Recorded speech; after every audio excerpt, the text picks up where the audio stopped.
you're getting the hang of this, let's explore another set of useful operators available in Java, known as relational operators. Relational operators compare data types that have a defined ordering, like numbers, since numbers are either smaller or larger than other numbers. Relational operators will always return a Boolean value of true or false. So here are a few relational operators. Less than is the normal less than or equal to is just less than with an extra equal sign. Greater than and greater than or equal to. And they actually missed out one, the equal to, which is just the equal signs. So this is an equal to operator.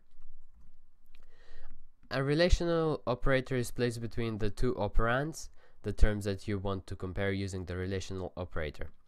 The result of a relational operation is printed out in the following statement.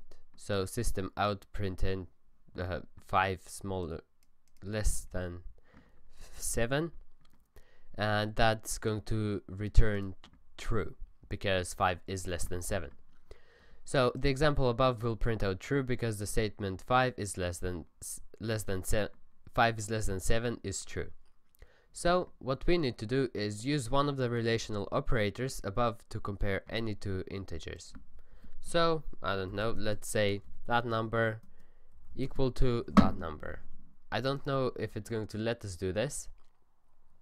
Okay, so it's not going to let us do this because it didn't show us this operator. But then I will just do this. So that's greater than or equal to. No, it's not greater than, so it returns false. And they're definitely not equal. So let's move on. You may have noticed that the relational operators did not include an operator for testing equals to. In Java, equality operators are used to test equality. Oh, so here we go. The equality operators are equal to and not equal to. So equal to, as I said, is two equal signs, and not equal to is an exclamation mark and an equal sign. They're together with no spaces in between. Equality operators do not require that operands share the same ordering. For example, you can't test equality across Boolean, char, or int data types. The example below combines assigning variables and using an equality operator. So we make a character a, an integer or a character mychar whose value is a, an integer's value, an myint integer with the value of -2, and it tries to compare them to see if they're the same, and they're not. The example above will print out false because the value mychar is not the same value as myint. So what we need to do is use any equality operator to directly compare two Boolean values.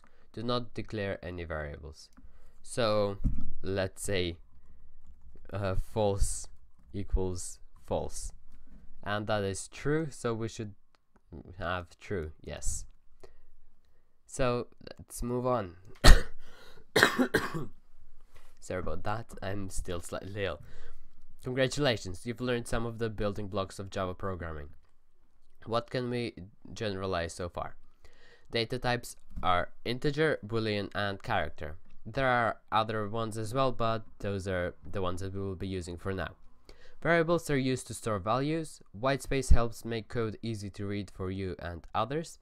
Comments describe code and its purpose. Arithmetic operators include plus, minus, times, divide, and modulo.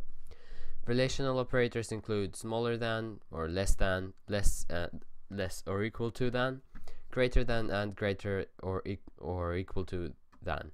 Equality operators include equal to and not equal to. A full understanding of these concepts is key to understanding the remainder of the Java course. So let's keep going. So what we need to do now is write a single line comment anywhere you want. It can be anything. Make sure it starts with a // So let's put it here so that it's slightly useful. This creates a Boolean variable so that we know what it does. For example, So if we run it, we should get the next task unlocked. Yep. Now we need to set the boolean variable is complete equal to true. So let's easily do that and unlock the next task. Set the integer variable awesome level equal to 121. Okay, I have no idea if that's a reference to something, but I hope not, because I have no idea what it is. Then we need to send the int variable epic level equal to awesome level multiplied by 2. So awesome level times 2. And yes, oops, we need to make it equal. And yes, you can do something like this. This can be 121, but it told us to make it equal to awesome level times 2. So you can do this. This doesn't have to be an actual number. You can just use the name of the variable to do this. And then we can run again, and then uncomment the last line so that the console prints out the value of epic level. So let's do that. So the value should be 242. Let's see if I'm correct. Yes. And we got the badge, which is cool. So that's it for today's lesson. So if you have any questions, do feel free to ask in the comments down below. For those of you who watched my Python course as well, this might be slightly confusing, but that's because it's Java and it's not Python. It's slightly different. But once we get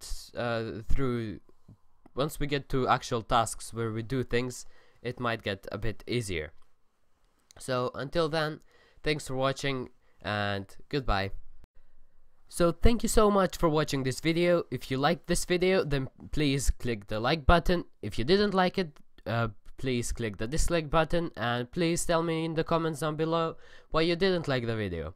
If you have any questions, please do ask in the comments down below. I will be looking at them, answering them as soon as I can.